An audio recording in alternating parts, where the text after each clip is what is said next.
Good morning बच्चों, कैसे हो?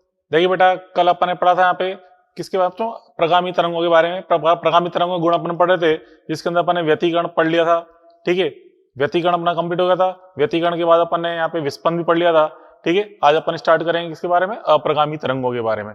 अप्रगामी तरंगे क्या होती है बच्चों? जब दो समान आवर्ती की प्रगामी तरंगे, समान आवर्ती की प्रगामी तरंगे एक सीमित माध्यम में गति करती, सीमित माध्यम में विपरीत दिशा में गति करती, अध्यारोपित होती है, तो बच्चों उस केस में जो परिणामी तरंग बन रही होती है इनके अध्यारोपण से, वो बंद लूपों रूप में हमें दिखाई देती है। ठीक है, परिणामी तरंग बंद लूपों रूप में हमें दिखाई देती है, इसी को हम क्या बोलते हैं? अप्रगामी तरंग हम कहते हैं। ठीक है, कैसे बच्चों? देखो यहाँ पे लिखा है अपने डेफिनेशन में, जब एक सीमित माध्यम में समान आवर्ती वाली दो प्रगामी तरंगे परस्पर विपरीत दिशा में गति करती हुई अध्यारोपित होती है, तो रिजल्टेंट वेव बंद लूपों रूप में प्राप्त होती है, जिसे अप्रगामी तरंग कहते हैं। जब बच्चों कोई डोरी है, डोरी के दोनों सिरों को अपन ने बांध दिया, दृढ़ कर दिया सिरे पर, फिर बीच में अपन झटका देके छोड़े, तो हम देखते हैं बच्चों डोरी कई लूपों रूप में कंपन करती हुई हमें दिखती है। ऐसा लगता है हमें डोरी बीच में कई जगह फट गई है। ठीक है, मतलब एक लूपों रूप में हमें दिखाई दे रही है। ठीक है, तो बच्चों डोरी बीच में फटती नहीं है, केवल हमें ऐसा आभास होता है।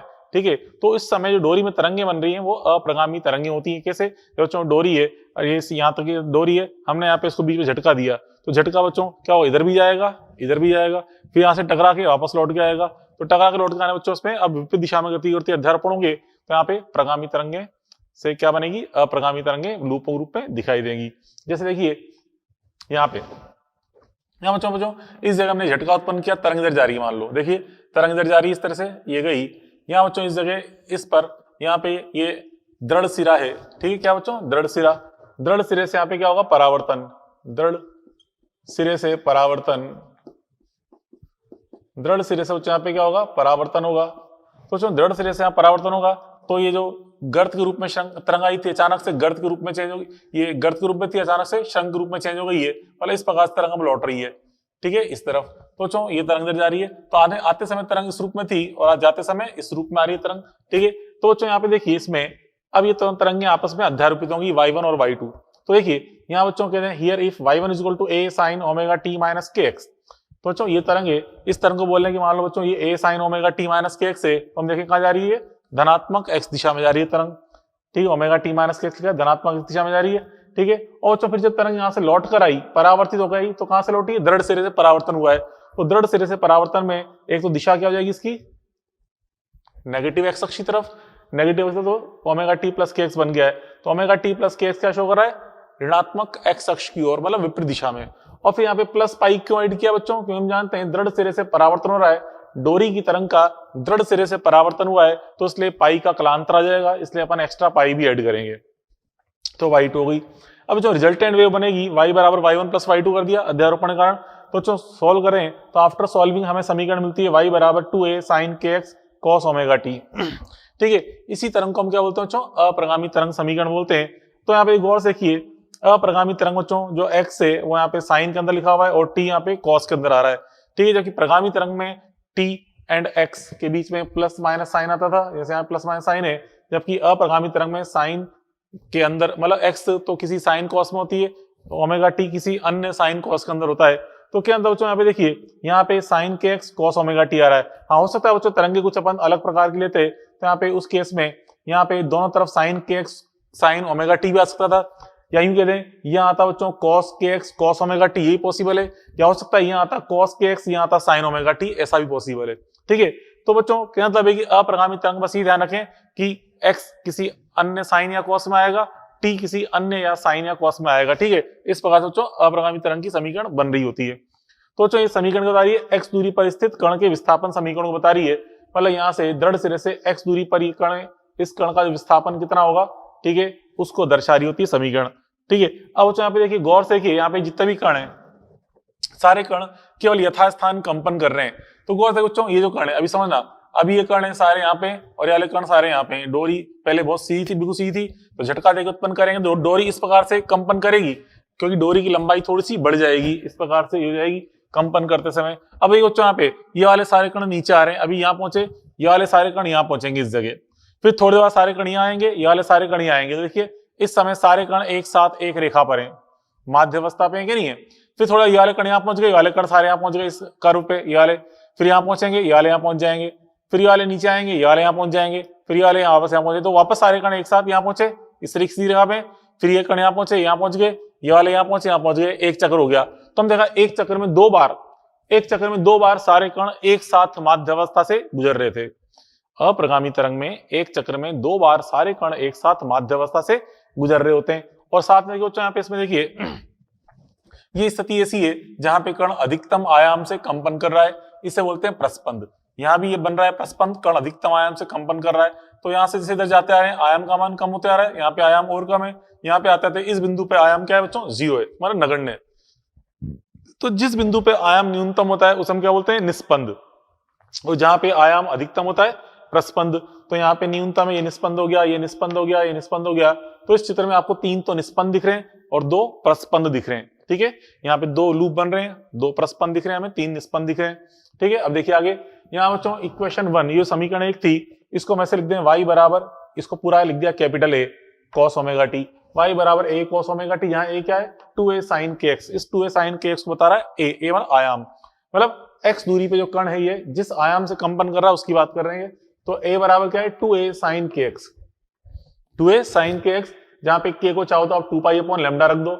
ये क्या चाहिए बच्चों, amplitude at distance x, x दूरी पर आयाम का मान है। ठीक है, एम्पलीट्यूड मतलब आयाम, डिस्टेंस x पर आयाम का मान।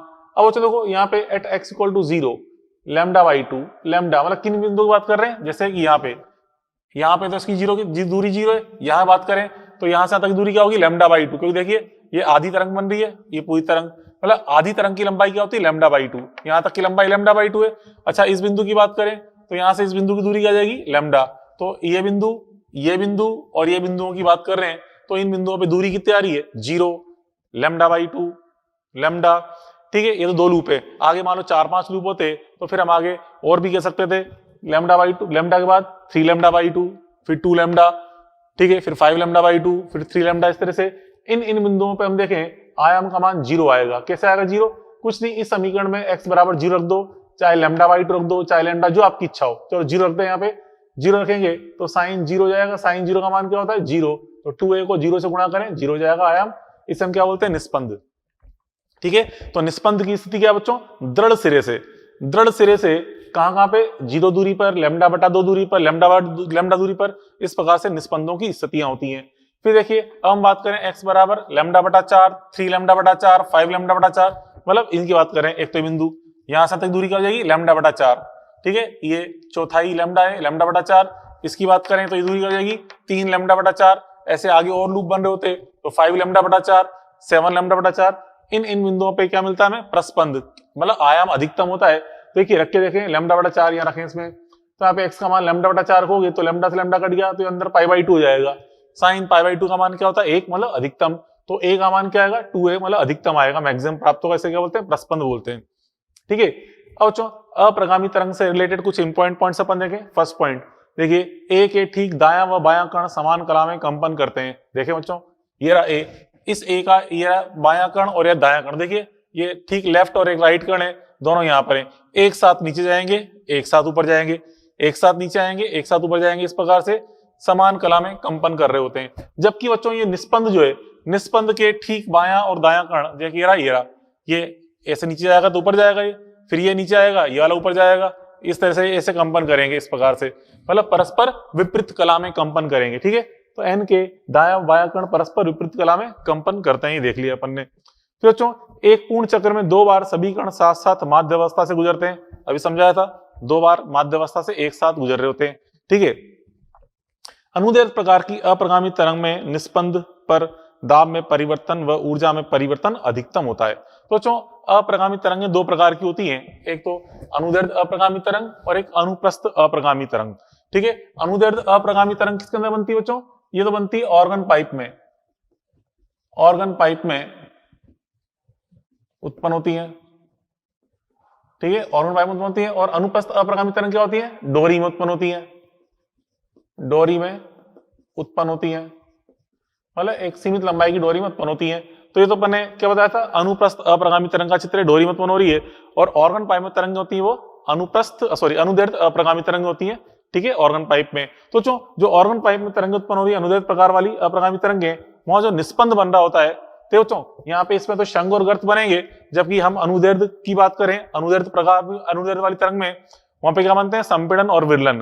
तो बच्चों जहां पे बच्चों ये नोड प्राप्त हो रहा है, मतलब निस्पंद प्राप्त हो रहा है, निस्पंद पर ऊर्जा में परिवर्तन और दाब में परिवर्तन का मान अधिकतम होता है। ठीक है, यह हमें याद रखना है।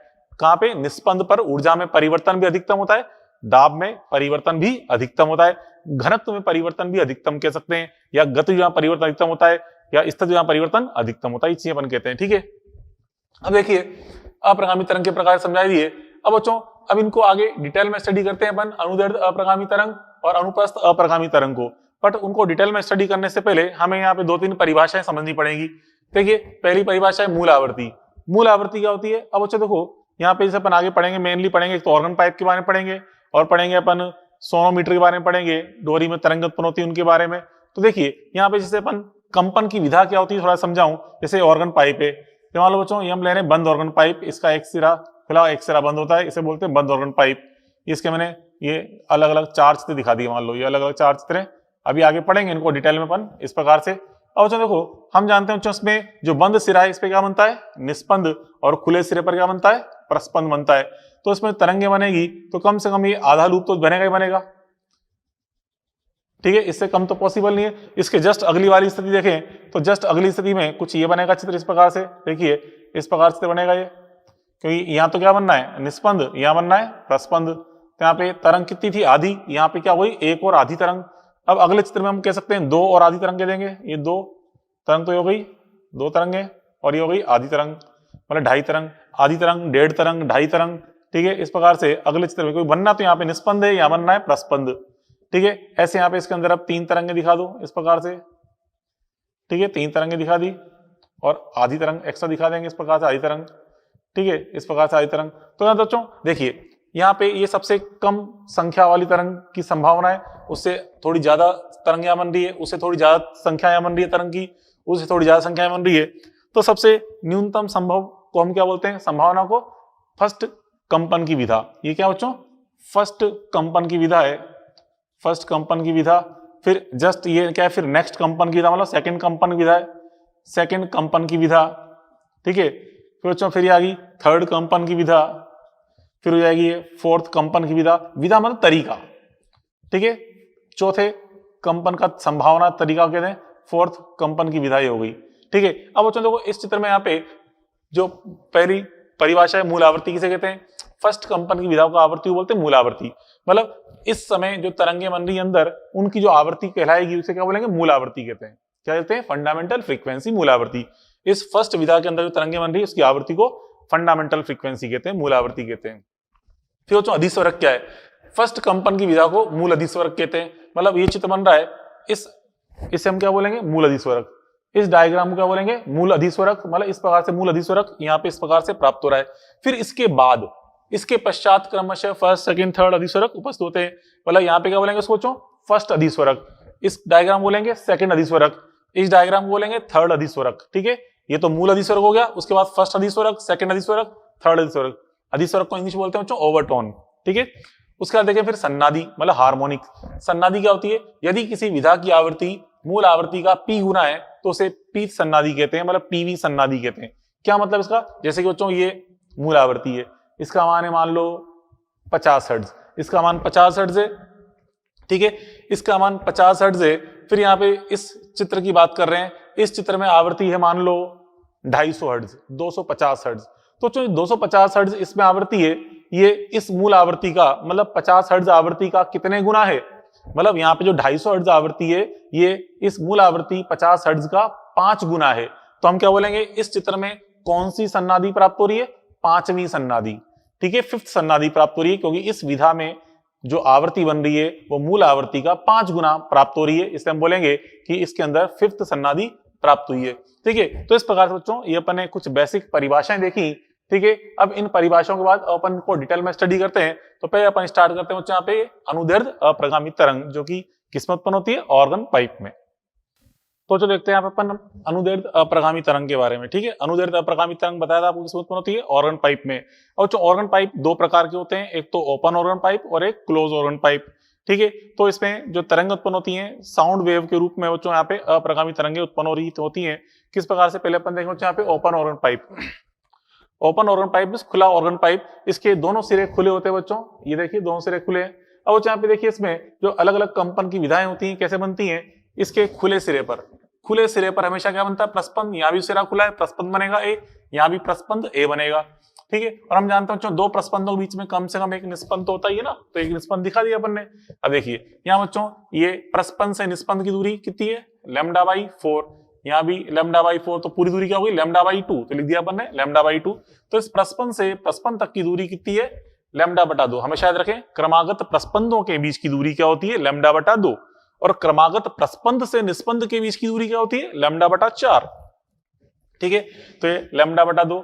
और यहाँ पे देखिए पाइप की लंबाई बच्चों L है, ये L क्या है, पाइप की लंबाई। और यहाँ से जो प्रस्पंद बनता है बच्चों बिल्कुल किनारे भी नहीं बनता, थोड़ा बाहर बनता है, जितना बाहर बन रहा है उस दूरी को बोलते हैं ई, सिरा संशोधन, ठीक है। तो यहाँ से कितनी दूरी बाहर बन रहा है, ई दूरी पर, तो हम बोलते हैं सिरा संशोधन। ऐसे यहाँ से भी ई दूरी पर बाहर बनता है, ये सिरा संशोधन।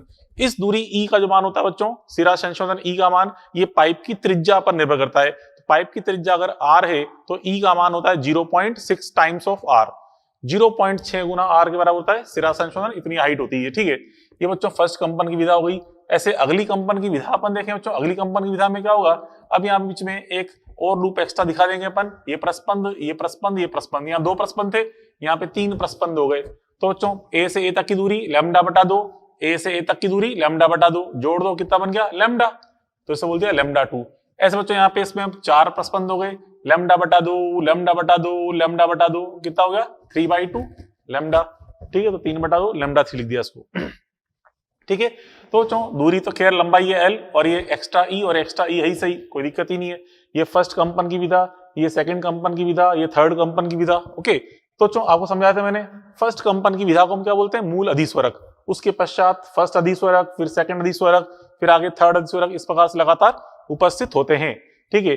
ये तो होगा ओपन ऑर्गन पाइप। ऐसे बच्चों चलो पहले यहाँ पे इसको थ्योरी समझने पहले यहाँ पे देखें क्लोज ऑर्गन पाइप के बारे में। क्लोज ऑर्गन पाइप में जो एक सिरा बंद होता है, एक सिरा खुला होता है, ये बंद ऑर्गन पाइप है, इसमें एक सिरा बंद एक सिरा खुला रहता है, ठीक है। तो बच्चों बंद सिरे पर तो क्या बनता है हमेशा, निस्पंद, क्या बनता है, निस्पंद एन, और खुले सिरे पर बनता है प्रस्पंद। यहाँ भी हम देख रहे हैं बच्चों प्रस्पंद जो है ये खुले सिरे से थोड़ा बाहर है, जो एक्स्ट्रा दूरी होती है इसे क्या बोलते हैं, सिरा संशोधन ई, ये एल और ये ई। अब बच्चों ये प्रस्पंद और ये निस्पंद, प्रस्पंद से निस्पंद के बीच की दूरी क्या होती है, λ/4, तो लिख दिया मैंने 1/4 ऑफ लैम्डा। ऐसे बच्चों यहाँ पे अब अगले कंपन की विधा में यहाँ तो आधी तरंग थी, यहाँ पे 1.5 हो जाएगी, 1.5 तरंग हो जाएगी, ठीक है। ये ए, ये एन, तो ये दूरी कितनी है λ/4, ऐसे यहाँ पे λ/4, फिर ये भी λ/4, तो कितना हो गया 3/4 लैम्डा, तो 3/4 लैम्डा लिख दिया। ऐसे बच्चों यहाँ पे अब ये 2.5 तरंगे हैं, तो ये λ/4, λ/4, λ/4, λ/4 और λ/4, तो 5/4 λ3 हो जाएगा, ठीक है।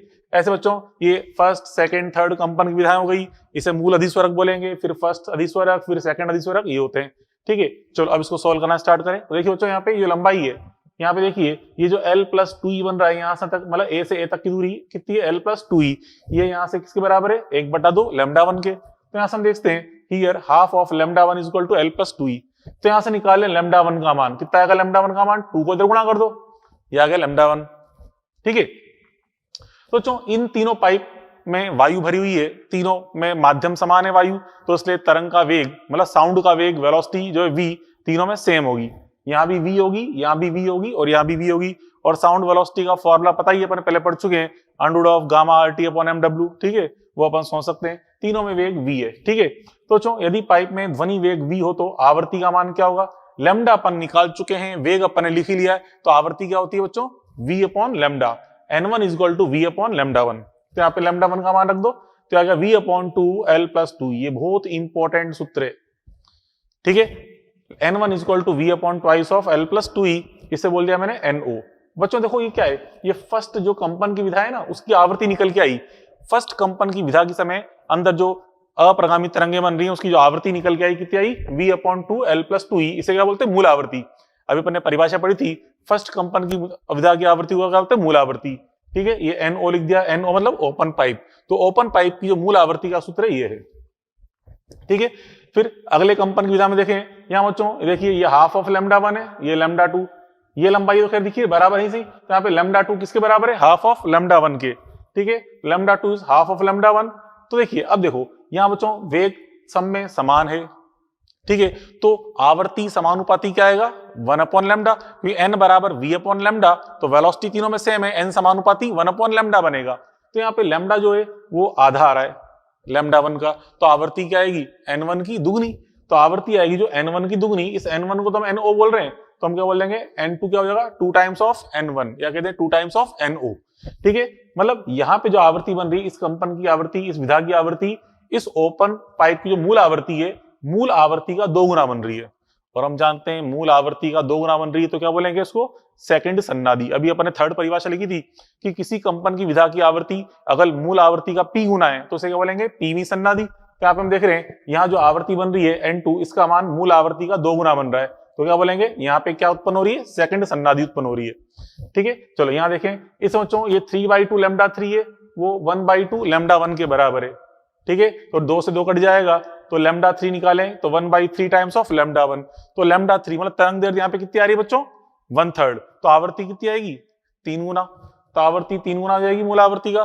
तो हम कह सकते हैं यहाँ पे 3 गुना हो रहा है, अतः थर्ड सन्नादी, तो इसमें क्या उत्पन्न हो रही है, तीसरी सन्नादी उत्पन्न हो रही है। तो ये सारी चीजें पढ़ी, इसमें हमें याद रखने वाली क्या बात है, इस प्रकार से यहाँ पे एक तो मूल आवर्ती का फॉर्मूला ये होता है, और यहाँ पे सन्नादियां जो मिल रही है, फर्स्ट सन्नादी मतलब यहाँ पे NO का गुणनफल कौन है 1 है, यहाँ पे फर्स्ट सन्नादी, ये सेकंड सन्नादी, ये थर्ड सन्नादी, इस प्रकार से सभी पूर्णांक के रूप में सन्नादियां प्राप्त हो रही हैं, और मूल आवर्ती का सूत्र हो गया, ये अपन ने देख लिया। चलो अगले देखें बच्चों क्लोज ऑर्गन पाइप, इसके लिए निकाले बच्चों, यहाँ देखिए ये लंबाई हाफ, ये 1/4 λ1 है, ये l+2e के बराबर है, ठीक है, तो 4 को तो गुणा कर दो तो λ1 का मान आ गया 4l+e, जैसे यहाँ λ1 का मान आया था 2 of l+2e, यहाँ λ1 आ गया 4l+e। फिर हमने बच्चों यहाँ पे n1 निकालने के लिए वेलोसिटी में लैम्डा का भाग दिया, ऐसे ही n1 निकालने के लिए वेलोसिटी में λ1 का भाग दे देंगे, तो क्या जाएगा v/4l+e। तो ये एक इंपॉर्टेंट सूत्र आ गया किसका, इस क्लोज पाइप की जो फर्स्ट विधा की आवृत्ति है, मतलब मूल आवृत्ति, फर्स्ट विधा की आवृत्ति क्या बोलते हैं मूल आवृत्ति, ये आ गया इसका सूत्र, ये इसे बोल दिया NC, मतलब क्लोज ऑर्गन पाइप की मूल आवृत्ति का सूत्र ये, और ये क्या है ओपन ऑर्गन पाइप की मूल आवृत्ति का सूत्र, ठीक है। ऐसे बच्चों यहाँ पे अपन देखेंगे तो यहाँ पे देखिए ये 1/4, ये जो 3/4 λ2 है 1/4 λ1 के बराबर है, 4 से 4 कट जाएगा, तो λ2 का मान कितना है, λ2 का मान 1/3 ऑफ λ1, तो 1/3 आ रहा है लैम्डा का मान, तो आवर्ती 3 गुना आएगी, तो यहाँ पे आवर्ती बनेगी n2 बराबर 3 टाइम्स ऑफ NC, 3 गुना, क्योंकि तरंग दैर्ध्य 1/3 है, आवर्ती 3 गुना हो जाएगी, तो 3 गुना आ रही है मूल आवर्ती का से 3 गुना बन रही है, तो क्या बोलेंगे थर्ड सन्नादी। ऐसे यहाँ पे देखेंगे, यहाँ प्राप्त होगा मान 5 गुना, अतः क्या बनेगी 5वीं सन्नादी। तो यहाँ पे अपन देखा बच्चों, यहाँ भी इंपॉर्टेंट चीज क्या निकल के आई, एक तो ये मूल आवर्ती का सूत्र, क्लोज पाइप की मूल आवर्ती का सूत्र होता है, और यहाँ पे सन्नादियां मिल रही है, यहाँ पे n, यहाँ पे 1 गुना मान है, यहाँ 3 गुना मान, यहाँ 5 गुना मान, मतलब केवल विषम सन्नादियां ही प्राप्त हो रही हैं। तो वो लिखा मेरे बच्चों देखो इंपॉर्टेंट रिजल्ट में, COP में मतलब क्लोज ऑन पाइप में केवल विषम अधिस्वरक नहीं विषम सन्नादियां, ठीक है, विषम सन्नादियां प्राप्त होती हैं,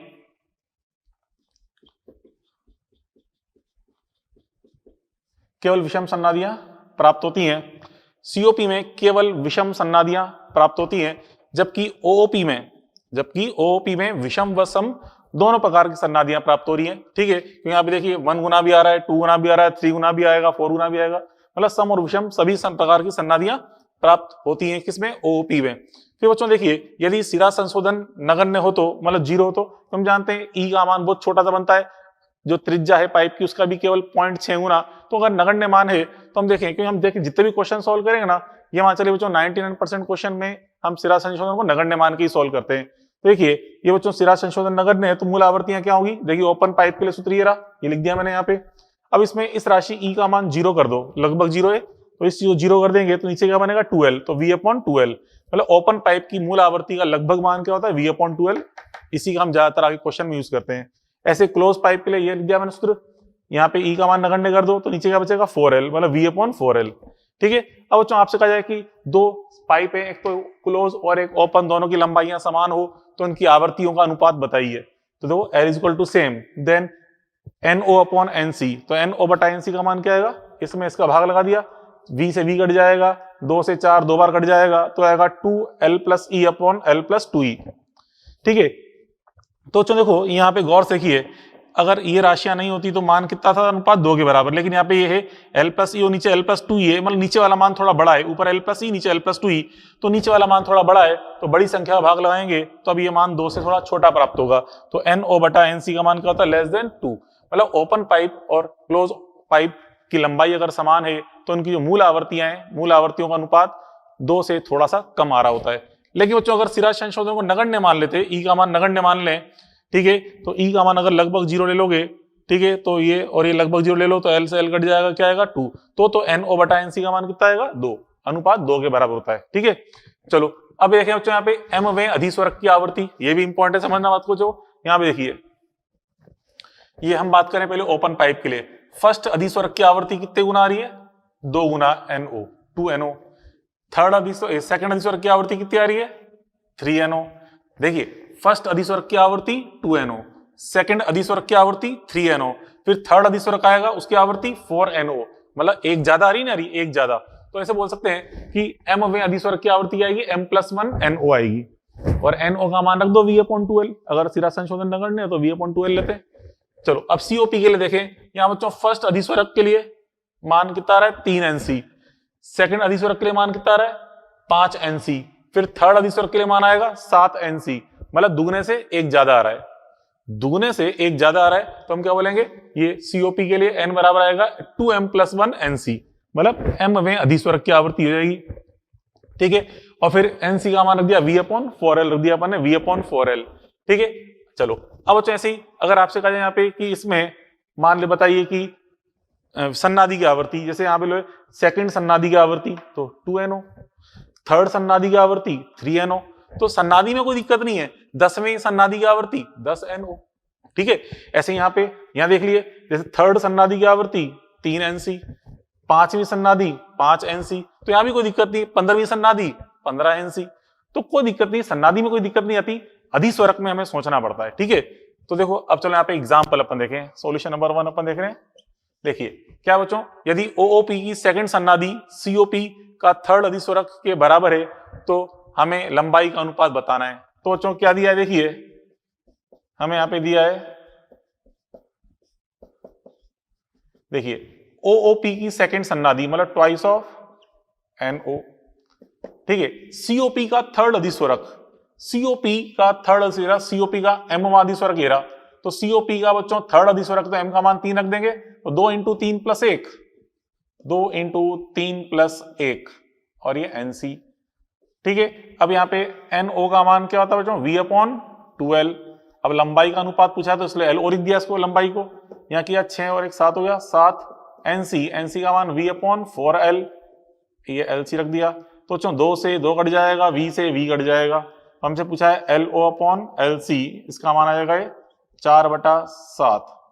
ठीक है, तो LO/LC का मान क्या आ जाएगा 4/7। इस प्रकार से बच्चों ये अपन ने open pipe and close pipe की थ्योरी पढ़ी और इस पे अपन ने एक एग्जांपल देख लिया। चलो अब इस पे और एग्जांपल आपको समझाऊं। अब बच्चों एग्जांपल नंबर 2 अपन देखें इस पे। नेक्स्ट एग्जांपल देखिए, आपसे क्या बोल रहा है कि एक ऑर्गन पाइप की 3 क्रमागत कंपन की विधाओं की आवृत्तियां 425, 595, 765 हर्ट्ज है तथा साउंड वेव का मान 340 मीटर पर सेकंड दिया हुआ है। ठीक है, तो पाइप की प्रकृति और लंबाई बतानी है। तो यहाँ पे देखिए 3 आवृत्तियां हमें दे रखी है, तो यहाँ पे सोल्यूशन नंबर 2 अपन देखें। सोल्यूशन नंबर 2 बच्चों, इन आवृत्तियों का अनुपात क्या है बच्चों, देखो पहले 425 हर्ट्ज, 425, फिर हमें दे रखा है यहाँ पे 595, फिर हमें दे रखा है 765, 765। तो इनका अनुपात अगर निकालें तो हम देखते हैं 579, ये बनता है इसका अनुपात। तो हम देख रहे हैं यहाँ जो 3 क्रमागत विधाओं की आवृत्ति अनुपात एक विषम रूप में आ रहा है, इसका मतलब हमें विषम सन्नादियां प्राप्त हो रही है। हम कह सकते हैं, तो यहाँ पे देखो क्या है, केवल विषम सन्नादियां, विषम सन्नादियां। तो जानते बच्चों केवल विषम सन्नादियां किसके अंदर प्राप्त होती हैं, किसमें होती हैं, क्लोज ऑर्गन पाइप में। तो हम कह सकते हैं यहाँ पे क्या बच्चों, अतः यहाँ पे ये कौन सा पाइप है, COP, क्लोज ऑर्गन पाइप। तो हमें यहाँ पे प्रकृति पता चल गई, पाइप की प्रकृति क्या है, COP। अब देखिए यहाँ पे बच्चों ये 5वीं सन्नादि हमें कितनी मिल रही है, 425 हर्ट्ज। तो जैसे कहते हैं 4 मतलब फिफ्थ सन्नादि, फिफ्थ सन्नादि कितनी बच्चों, यहाँ पे फिफ्थ सन्नादि का मान 425 हर्ट्ज दे रखा है, 425 हर्ट्ज। ठीक है, अब बच्चों फिफ्थ सन्नादि मतलब 5 गुना किसका? मूलावर्ती का। मूलावर्ती हम जानते हैं सीओपी क्या होती है? V upon 4L। तो V अपॉन 4L का मान 425 है। अब यहाँ पे इस V का मान रख दो। कितना है V का मान? 340 दिया हुआ है, तो रख देंगे।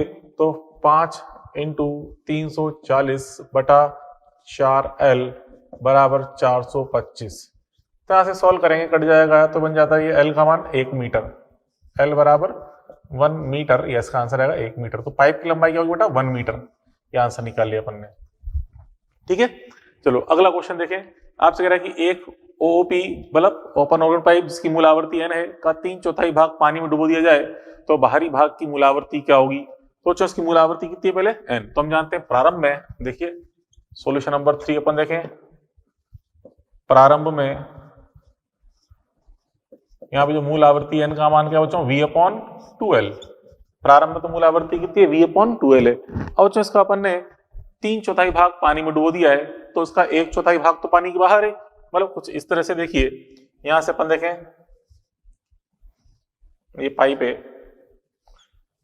ये पाइप ओपन पाइप है, इसका अपन ने 3/4 भाग डुबो दिया पानी के अंदर। ठीक है, तो बाहर की लंबाई कितनी बचेगी? केवल L बटा 4। ये लंबाई कितनी है? 3L बटा 4 अपन ने इसको पानी में डुबो दिया है, तो बाहर की लंबाई जो बचेगी, ये बाहर की लंबाई कितनी आएगी? L बटा 4 आएगी बाहर की लंबाई। तो बच्चों इसमें अगर अपन तरंगे उत्पन्न करेंगे तो तरंगे केवल आउटर पोर्शन में उत्पन्न होगी, बाहरी भाग में, मतलब कुछ इस प्रकार से उत्पन्न होगी तरंगे, इस प्रकार से मूल रूप में समझे तो तरंगे बनेगी। तो आप देखिए ये किस इसका व्यवहार कैसा है बच्चों? एक सीओपी की तरह। ठीक है, तो यहाँ से हम देख रहे हैं एक सीओपी की तरह व्यवहार कर रहा है। ये बाहर वाला भाग है, ये बाहर का भाग कैसे बिहेव कर रहा है? सीओपी। ठीक है, सीओपी व्यवहार। ठीक है, तो यहां से जो बाहर वाला पोर्शन है बच्चों एक क्लोज ऑर्गन पाइप की तरह व्यवहार कर रहा है। तो इसकी अगर अपन आवर्ती निकालें बाहर वाले की, मतलब एनसी क्लोज पाइप, जो बाहर वाला पाइप है बंद ऑर्गन पाइप, तो क्या होगा बच्चों? एनसी इक्वल टू क्या होता है फॉर्मूला? V upon 4L। तो अप्लाई करेंगे V upon 4 into length, V upon 4 into length. अब लेंथ कितनी है बच्चों बाहर वाले पोर्शन की? L बटा 4 है, तो 4 से 4 कट गया, कितना क्या बेटा? ये V अपॉन L। तो यहाँ से V अपॉन L का मान निकालेंगे, 2 से 2 को उधर ले आओ, तो V अपॉन L का मान कितना गया? 2N। इसलिए बच्चों हम देखते हैं क्या जाएगा आंसर? NC बराबर 2N। ठीक है, क्योंकि कितना क्या आंसर? 2N। तो NC बराबर 2N, यह रिजल्ट आ जाएगा। मतलब जो आउटर पोर्शन है इसकी मूल आवर्ती कितनी आएगी? 2N के इक्वल। ठीक है, ये अपन ने सॉल्व कर लिया। क्लियर? चलो अगला एग्जाम्पल अपन देखें, सोल्यूशन नंबर 4। देखिए क्वेश्चन नंबर 4 को पढ़ने ढंग से क्या कह रहा है बच्चों? क्वेश्चन नंबर 4 में आपसे बोल रहा है कि यदि मूल आवर्ती n वाले सीओपी को 2 समान लंबाई में काट दिया जाए तो दोनों भागों की मूल आवर्ती क्या होगी? तो आप देखिए प्रारंभ में अगर अपन देखें क्या है बच्चों, यहाँ पे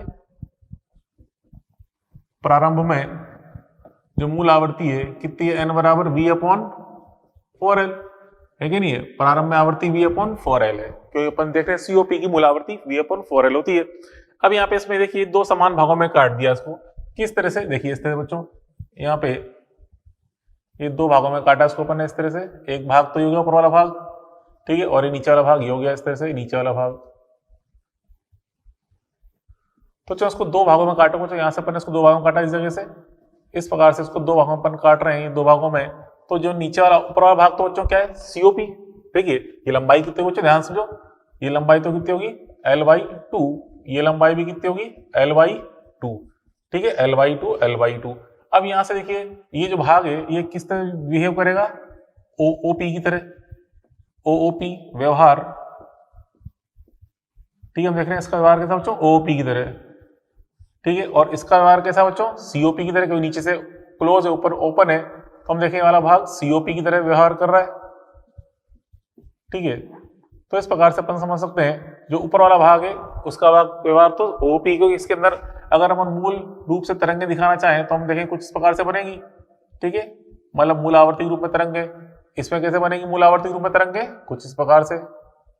ठीक है, तो चलो यहां से हम देखें इस वाले भाग की जो आवर्ती होगी, इस वाले भाग की जो ऊपर वाला भाग है NO, क्या होता है बच्चों? ओपन भाग के लिए आवर्ती का मान V upon twice of length. V upon twice of length, length कितनी है? L/2 है, तो इसको L/2 रख दिया मैंने, L/2। यहां से देखिए 2 से तो 2 कट जाएगा, कितना आएगा? V upon L। यह आएगा V अपॉन L। ठीक है, V अपॉन L। तो यहाँ से अगर मैं V अपॉन एल का मान निकालूं ऊपर से, तो V अपॉन एल कितना बनेगा बच्चों 4n, 4 को उधर ले आओ तो V अपॉन एल 4n आ रहा है, इसलिए हम कह सकते हैं NO जो ऊपर वाला भाग है इसकी आवृत्ति कितनी आ रही है 4 टाइम्स ऑफ n, तो इसकी आवृत्ति 4n आ जाएगी, ये आ गया इसका आंसर। तो ऊपर वाले भाग का जो आंसर आएगा 4n आएगा, ठीक है।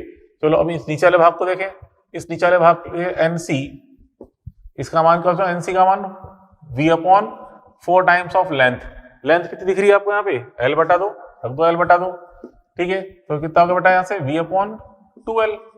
अब यहाँ से V अपॉन 2L का मान निकालें, जो 4 को 2 इंटू 2 कर दो, 2 को इधर भेज दो, तो V अपॉन 2L कितना आएगा 2n।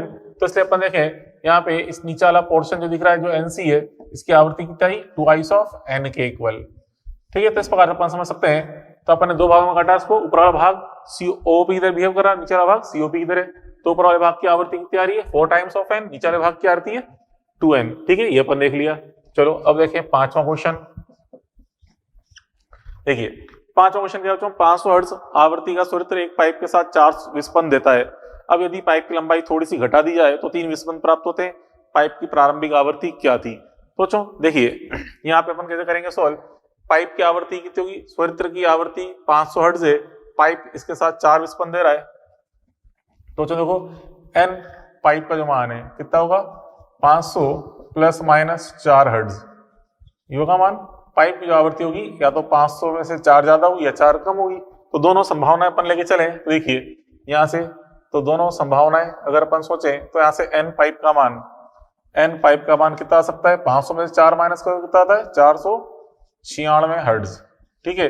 और दूसरी पॉसिबिलिटी लेके चले, तो दूसरी पॉसिबिलिटी क्या बच्चों, यहाँ पे 500 मतलब NP का मान कितना आएगा 504 हर्ट्ज, NP बराबर 504 हर्ट्ज। अब हमें देखना है दोनों में से कौन सा आंसर करेक्ट है, कैसे पता चलेगा आगे पढ़ने पर। चलो क्वेश्चन को आगे पढ़ें। आपसे कह रहा है कि पाइप की लंबाई थोड़ी सी घटा दें, तो अपन जानते हैं बच्चों NP का जो मान होता है, देखिए यहाँ से NP हम जानते हैं बच्चों समानुपाती क्या होता है 1/L। इसलिए बच्चों यहाँ पे NP का मान यदि L को अपन डिक्रीज करेंगे, ठीक है, L डिक्रीज करने पे NP का मान क्या होगा इंक्रीज, ठीक है। हियर L को अपन डिक्रीज कर रहे हैं 10, मतलब आता है NP का मान क्या बच्चों, NP का मान बढ़ेगा, अतः NP इंक्रीज, NP का मान क्या रहा बच्चों इंक्रीज। तो हमें NP का मान इंक्रीज करना है। चलो अगर मान लो ये आंसर करेक्ट है तो बच्चों इसको अगर अपन इंक्रीज करें, इस राशि को इंक्रीज करें तो कितनी आएगी बच्चों, इस राशि को इंक्रीज करेंगे तो इंक्रीज करने पे आएगी 497, 498, ठीक है, ये मान आएंगे आवृत्तियों के, ये मान आएंगे। ऐसे चलो यहाँ पे देखें, इसको अगर अपन इंक्रीज करें, इनको इंक्रीज करेंगे तो मान क्या आएंगे देखिए आवृत्तियों के, ये आएगा 505 हर्ट्ज, 506 हर्ट्ज, ठीक है, ये मान आएंगे। तो अच्छा देखिए हमसे अगले लाइन में कह रहा है कि कितने विस्पंद प्राप्त हो रहे हैं आपकी बार 3 विस्पंद। तो देखिए इनमें से कोई सा भी मान जो है 500 हर्ट्ज के साथ 3 विस्पंद नहीं देगा, ठीक है। तो हम कह रहे हैं कोई भी मान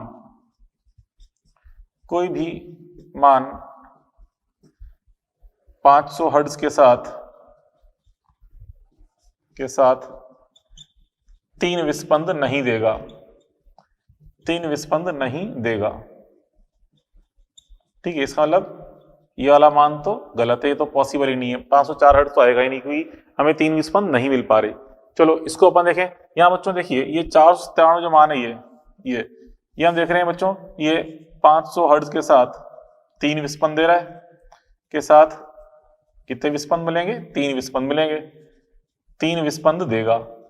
और जो ये मान 3 विस्पंद देगा इसलिए अपन समझ सकते हैं सही आंसर क्या जाएगा, ये हो जाएगा सही आंसर, ठीक है, ये करेक्ट आंसर हो जाएगा इसका। NP का मान कितना आएगा 496 हर्ट्ज। तो हम कहते हैं अतः आंसर इज इक्वल टू क्या आएगा, आंसर NP बराबर आ जाएगा बच्चों, NP बराबर 496 हर्ट्ज, ये आ गया इसका आंसर 496 हर्ट्ज। पाइप की आवृत्ति क्या आएगी 496 हर्ट्ज आ जाएगी रिजल्ट, ठीक है। चलो अगला एग्जांपल देखें, सॉल्यूशन नंबर 6। पढ़िए बच्चों क्वेश्चन नंबर 6 में क्या कह रहा है आपसे, यहाँ पे कह रहा है 2 पाइप हैं, ठीक है, एक की पाइप की लंबाई L है, एक पाइप की लंबाई कितनी है L + x, और कह रहा है यदि x का मान लेस देन L है, मतलब इस पाइप की लंबाई इससे थोड़ी सी ज्यादा है, जैसे कि मान लो चलो इस पाइप की लंबाई 100 है तो उसकी कितनी है 101, मतलब इसकी तुलना में इसकी लंबाई थोड़ी सी ज्यादा है, तो क्या दोनों पाइप आपस में कितनी विस्पंद आवृत्ति उत्पन्न करेंगे। अच्छा, विस्पंद आवृत्ति किसे बोलते हैं बच्चों? आवृत्तियों में अंतर, दोनों की आवृत्तियों में अंतर को ही विस्पंद आवृत्ति कहते हैं। तो यहाँ पर हम देखें विस्पंद डेल्टा एन बराबर कैसे निकालेंगे, n1 माइनस n2 करके। तो जो n1 माइनस n2 करें तो यहाँ पे n1 का मान क्या है बच्चों? ओपन पाइप, देखिए दोनों पाइप ओपन है, तो यहाँ पे v upon twice of l, ठीक है। फिर n2 का मान v upon twice of length कितनी है, l प्लस x, ठीक है। अब बच्चों इसमें हम कॉमन क्या ले लें, v अपॉन 2 आप ले लो इसमें से कॉमन, ठीक है। और एलसीएम आ जाएगा इसका l into L plus x, LCM आ गया, क्या आ जाएगा l plus x minus l, यहां से बच्चों l से l कट गया, l से l तो काट देंगे, ठीक है। अब यहाँ पे देखिए बच्चों इसके अंदर यहाँ पे l प्लस एक्स में इस l x को हम क्या कर सकते हैं, नगण्य मान सकते हैं, क्योंकि हमसे क्या बोला है कि x का मान लेस देन x है, x is less than l है, तो मतलब x का मान लेंथ की तुलना में नगण्य है, तो हम यहाँ पे l की तुलना में x को नगण्य मान लेंगे, मतलब जीरो मान लेंगे। x का मान जीरो नहीं कर रहे, आप सोचो x का मान जीरो कर रहे तो यहाँ क्यों रखा, यहाँ भी रख दो जीरो। अरे हम तुलनात्मक जीरो कर रहे हैं, l की तुलना में x को जीरो कर रहे हैं, x का मान थोड़ा जीरो है, ठीक है, नगण्य है, ठीक है। तो ऊपर क्या जाएगा फिर vx और नीचे क्या जाएगा twice of l square, twice of l square, ये इसका आंसर आ जाएगा delta n equal to vx upon twice of l square, ठीक है। ऐसे अपन फाइंड कर सकते हैं, क्लियर। अब बच्चों देखिए एक स्टार पॉइंट ग्रुप में आप समझाऊं मैं, समझे। देखिए यहाँ बच्चों पाइप के अंदर जो वेलोसिटी है, पाइप के अंदर जो वेलोसिटी होती है, मतलब कौन सी तरंग उत्पन्न होती है बच्चों, साउंड वेव, ठीक है। यहाँ पे जो अनुदैर्ध्य अप्रगामी तरंग उत्पन्न हो रही है वो किसके रूप में, साउंड वेव के रूप में। यहाँ से देखें पाइप में जो अनुदैर्ध्य अप्रगामी तरंग है, पाइप में अनुदैर्ध्य अप्रगामी मतलब साउंड वेव, ठीक है। हम बात करें साउंड की, साउंड का वेग, साउंड तरंगों का वेग, तरंगों का जो वेग है अपन जानते हैं तो वेग का formula v upon root of gamma R T upon M W, ठीक है। ये समझाया था आपको मैंने 2-3 दिन पहले, हमने कहा था बच्चों v equal to root of gamma R T upon M W लिखते हैं, ठीक है। v equal to root of gamma R T upon M W. अब यहाँ पे इसलिए जो मूल आवृत्ति की बात करें, ठीक है, इसलिए मूल आवृत्ति जो अलग अलग दोनों पाइप अपन जाते हैं, एक तो ओपन पाइप होता है और एक क्लोज पाइप, तो इसे मूल आवृत्ति अपन बात करें किसकी, ओपन पाइप की, ठीक है। पहले ओपन पाइप लिखे NO इक्वल टू कितना बच्चों, क्या होता है फॉर्मूला v अपॉन 2l, ये लिखा अपन ने। ओपन पाइप की मूल आवृत्ति क्या होती है, v अपॉन 2l, ठीक है। तो यहाँ से v का मान रख दें, ये 1 अपॉन 2l, तो सही v का मान रख दो root of gamma R T upon M W, okay, रखते हैं 1 upon 2l root of gamma R T upon M W. ऐसे बच्चों अगर हम बात करें क्लोज पाइप के लिए फॉर्मूला क्या होता है, v अपॉन 4l, यहाँ भी 1 अपॉन 4l तो एज इट इज है, रूट ऑफ v का मान root of gamma R T upon M W रख दिया अपन ने, ठीक है। तो इस तरह से अपन ये पाइप की आवृत्ति के बारे में समझ सकते हैं। अच्छा, अगर आपसे कहा बच्चों कि यदि पाइप का टेम्परेचर थोड़ा बढ़ा दिया जाए, ठीक है, यदि एग्जाम्पल में देखें, यदि ऑर्गन पाइप का टेम्परेचर इंक्रीज कर दें, यदि ऑर्गन पाइप का टेम्परेचर इंक्रीज कर दें तो क्या होगा बच्चों, टेम्परेचर को आप इंक्रीज करोगे तो टेम्परेचर को इंक्रीज करने पर आवृत्ति इंक्रीज होगी। हम देख रहे हैं n समानुपाती क्या बच्चों, v समानुपाती क्या है, रूट टी, तो यहाँ पे आवृत्ति जो n इंक्रीज हो जाएगी। क्यों, क्योंकि हम देख रहे हैं क्योंकि बच्चों यहाँ पे n समानुपाती क्या है बच्चों, v, और v समानुपाती क्या रहा है, रूट ऑफ टेम्परेचर, ठीक है। तो इस तरह से हम देखें ऑर्गन पाइप के अंदर टेम्परेचर को इंक्रीज करेंगे तो आवृत्ति का मान क्या होता है बच्चों, बढ़ जाता है, ठीक है। तो इस प्रकार से बच्चों ये अपन ने ऑर्गन पाइप से रिलेटेड 5-6 अपन ने न्यूमेरिकल्स अपन ने सॉल्व किए, ठीक है। अब देखें इस ऑर्गन पाइप के जो अनुप्रयोग है, एप्लीकेशन है, एक्सपेरिमेंट, वो अपन देखें, वो है बच्चों यहाँ पे अनुनाद नली ग्रुप में, ठीक है। अनुनाद नली में हम अनुदैर्ध्य अप्रगामी तरंगें उत्पन्न करके इसके अंदर साउंड वेलोसिटी का मान ज्ञात करते हैं, पाइप की लंबाई भी ज्ञात कर सकते हैं, सिरा संशोधन का मान भी ज्ञात कर सकते हैं कि ई जो बन रहा है वो कितना ऊपर बनता है, ठीक है। ये सारी चीजें अपन ज्ञात कर सकते हैं। तो कैसे देख पढ़ते हैं, चलो देखिए। अब अनुनाद नली, तो देखिए बच्चों अनुनाद नली पढ़ते हैं। अनुनाद नली क्या है बच्चों, यह एक क्लोज ऑर्गन पाइप का, मतलब बंद ऑर्गन पाइप का ही बच्चों एक उदाहरण है, एक प्रैक्टिकल है, ठीक है, जिसमें अपन पाइप की लंबाई को इसमें पानी का तल परिवर्तित करके आराम से बदल सकते हैं। और बच्चों देखिए इसके अंदर अपन ने पानी भर लिया किसी लेवल तक, तो उसके ऊपर का जो खुला वाला भाग है वो एक सीओपी की तरह व्यवहार करेगा। फिर इसमें पानी का तर अगर अपन कम कर दें तो बाहर वाले भाग की लंबाई, मतलब जो इसमें पानी भरा हुआ नहीं है, वायु भाग है, उस भाग की लंबाई क्या होगी, बढ़ जाएगी। तो इस प्रकार से अपन आराम से पानी के तल को घटाते जाएंगे, नीचे लेते आएंगे और ऊपर पाइप की लंबाई बढ़ती जाएगी। इस प्रकार से आराम से पाइप की लंबाई बदल सकते हैं। इसका उपयोग क्यों करते हैं बच्चों? इसका उपयोग करते हैं अपन कमरे के ताप पर ध्वनि का वेग ज्ञात करने के लिए, साउंड वेलोसिटी ज्ञात करने के लिए, ठीक है। और साथ के साथ इसकी सहायता से कमरे का ताप भी ज्ञात कर सकते हैं। सिरा संशोधन कितना है वो भी ज्ञात कर सकते हैं। मतलब इसके अंदर जो हम जानते हैं जो सीओपी होता है क्लोज ऑन पाइप, उसके बाहर जो ई एंटीनोड बनता है प्रस्पंद, वो कितना बाहर बनता है, जो ई दूरी से बोलते हैं सिरा संशोधन, वो भी अपन यहाँ पे ज्ञात कर सकते हैं। ठीक है, तो कैसे ज्ञात करते हैं बच्चों? इसमें देखिए, इसमें हम स्वरित्र की सहायता से, स्वरित्र की आवृत्ति एन हमें पता होती है, एन आवृत्ति के स्वरित्र की सहायता से इसमें ध्वनि तरंग उत्पन्न करते हैं। ठीक है, अनुनाद मतलब इसमें हम जो अनुदैर्घ्य अप्रगामी तरंगें उत्पन्न करते हैं इसके अंदर, ठीक है, साउंड वेव भी होती है, वो अनुदैर्घ्य अप्रगामी तरंगें उत्पन्न करते हैं पाइप में। बच्चों और पानी का तल बच्चों अलग अलग परिवर्तित करते आते हैं। फिर हम देखते हैं कुछ विशेष लंबाइयों पर, पाइप की कुछ विशेष लंबाइयों पर हमें पाइप के अंदर तेज आवाज सुनाई देती है, जिसे हम बोलते हैं अनुनाद की स्थिति। ठीक है, लाउड साउंड अपीयर होती है। ऐसा क्यों होता है बच्चों? क्योंकि इस समय जो पाइप के अंदर तरंगें बन रही है उसकी आवृत्ति जो हम स्वरित्र उपयोग कर रहे हैं उसकी आवृत्ति के मैच कर जाती है। ठीक है, उसके मेल में आती है, स्वर मेल बोल सकते हैं, इनकी आवृत्तियां मैच कर जाती है, समान हो जाती है, तो उस समय यहाँ पे तेज आवाज सुनाई दे रही होती है। इसे हम बोलते हैं अनुनाद की स्थिति। कैसे बच्चों? देखिए, यह सीओपी का एक उदाहरण है जिसकी लंबाई को पानी के तल में परिवर्तन करके बदला जा सकता है। ठीक है, इसके द्वारा कमरे के ताप T डिग्री सेल्सियस पर ध्वनि का वेग VT ज्ञात कर सकते हैं। इसमें स्वरित्र एन की सहायता से अनुदैर्घ्य अप्रगामी तरंग उत्पन्न की जाती है। विशेष लंबाइयों L1, L2, L3 पर पाइप की आवृत्ति बराबर n प्राप्त होती है, मतलब स्वरित्र के बराबर प्राप्त होती है, जिसे पाइप में प्रबल ध्वनि सुनाई देती है। इस स्थिति को अनुनाद कहते हैं। क्या बच्चों का कैसे?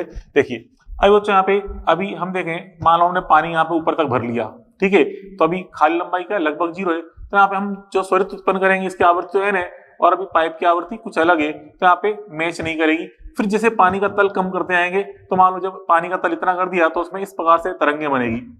ठीक है, सीओपी के अंदर जो हम देखते हैं तरंग रूप बनता है इस प्रकार से, यहाँ पे बनता है निस्पंद, यहाँ बनता है प्रस्पंद, इस प्रकार से वो बनेगी। ठीक है, इस समय इस आवृत्ति का मान एग्जैक्ट पाइप के अंदर जो आवृत्ति बन रही है, ठीक है, अप्रगामी तरंगों की आवृत्ति उससे मैच कर जाएगी, बराबर हो जाएगी और हमें तेज आवाज सुनाई देगी। तो बच्चों ये लंबाई यहाँ पे L1 लंबाई, इसको अपन यहाँ पे रीड कर लेंगे क्योंकि इसके अंदर बच्चों यहाँ पे पाठ्यांक लिखे होते हैं, आराम से अपन पढ़ सकते हैं कि लंबाई कितनी है।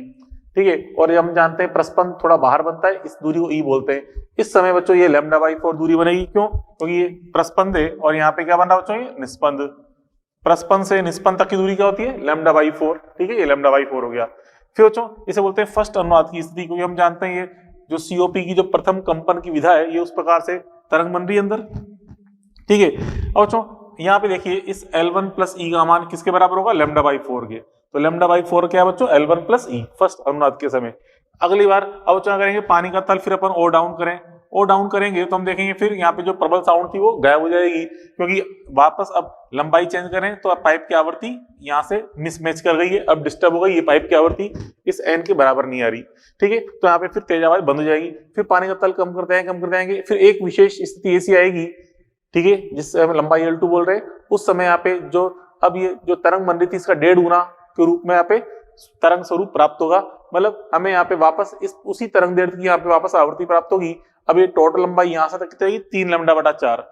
ठीक है, जो तरंग दैर्घ्य यहाँ पे थी, देखिए λ/4 है, वही लंबाई λ/4, λ/4, λ/4, मतलब टोटल दूरी क्या हुई? 3 λ/4। तो इस समय L2 प्लस ई का मान कितना आ रहा है? 3 λ/4। इस समय फिर वापस हमें प्रबल ध्वनि सुनाई देगी, इसे बोलते हैं सेकंड अनुनाद की स्थिति।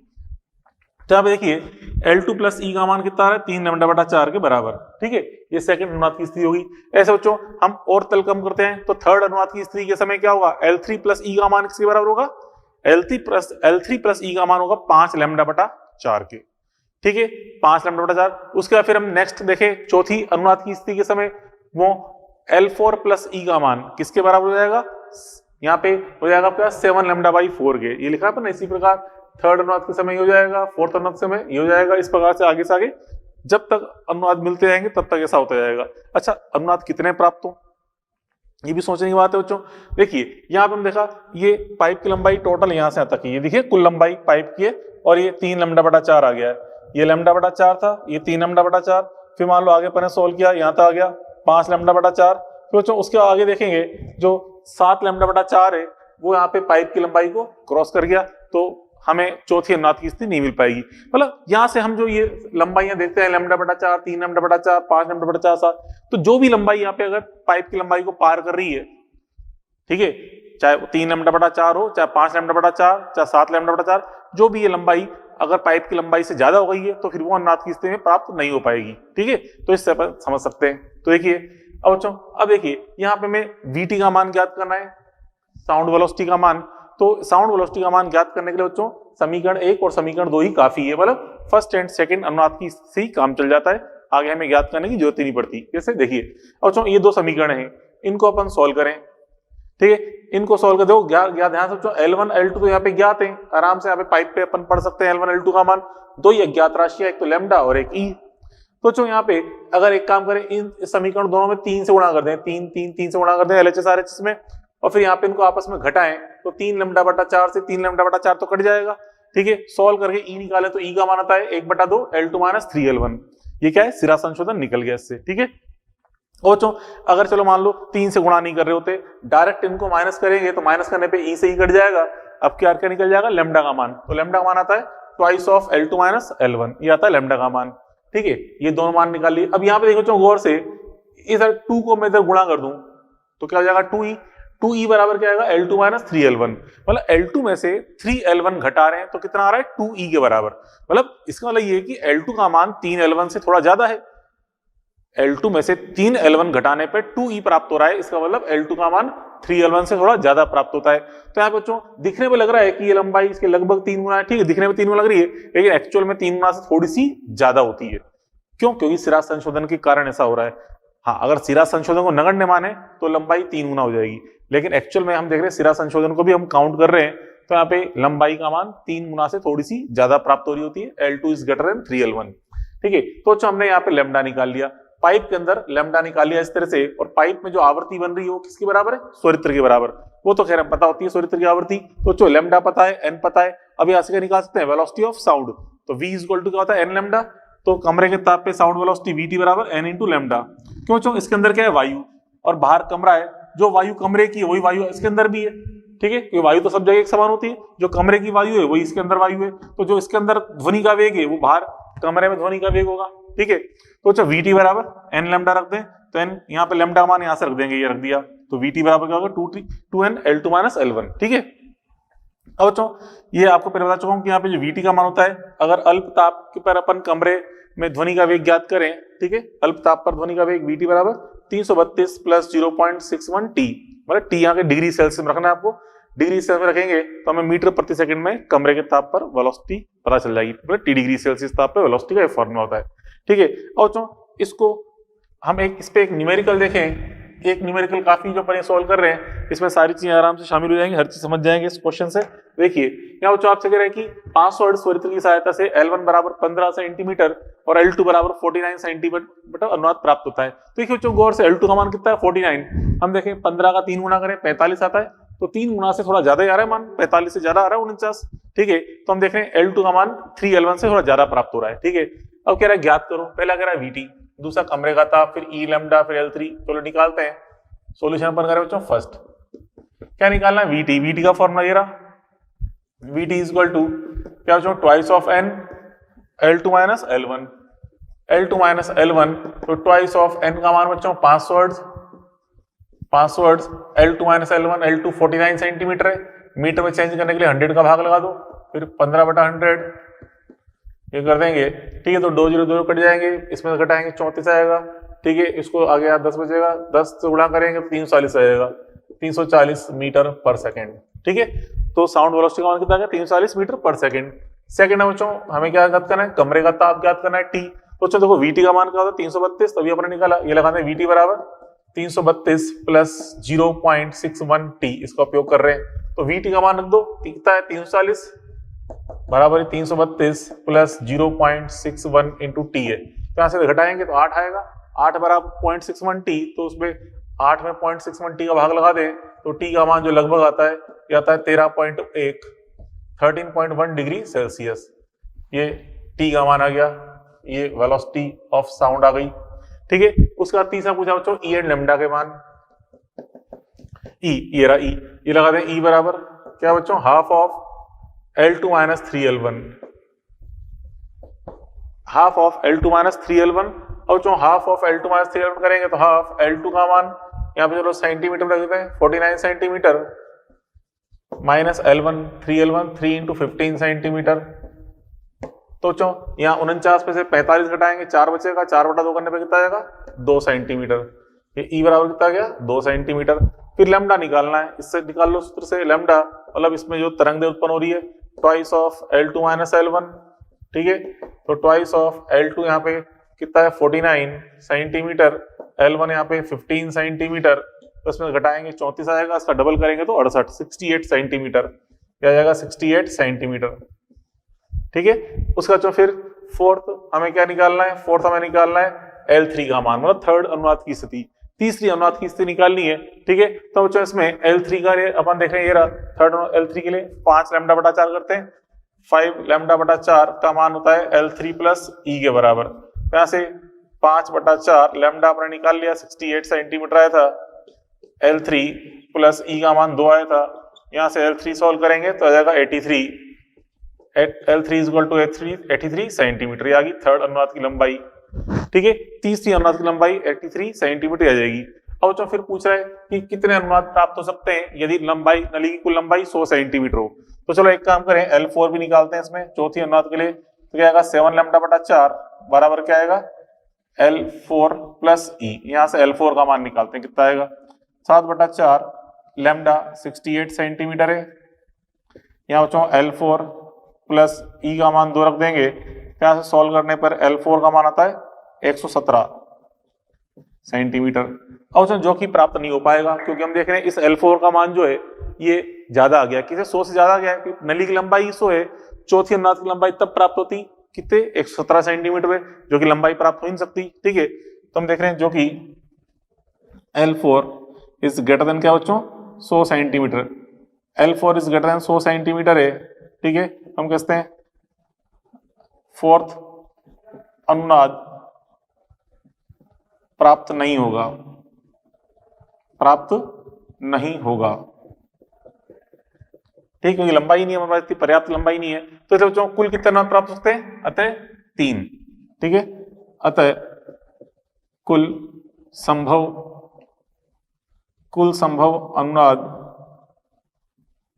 इज इक्वल टू 3, केवल 3 ही अनुनाद यहाँ पे संभव है, यह जाएगा रिजल्ट। ठीक है, तो इस प्रकार बच्चों अपन ने ये पढ़ लिया रेजोनेंस ट्यूब के बारे में भी।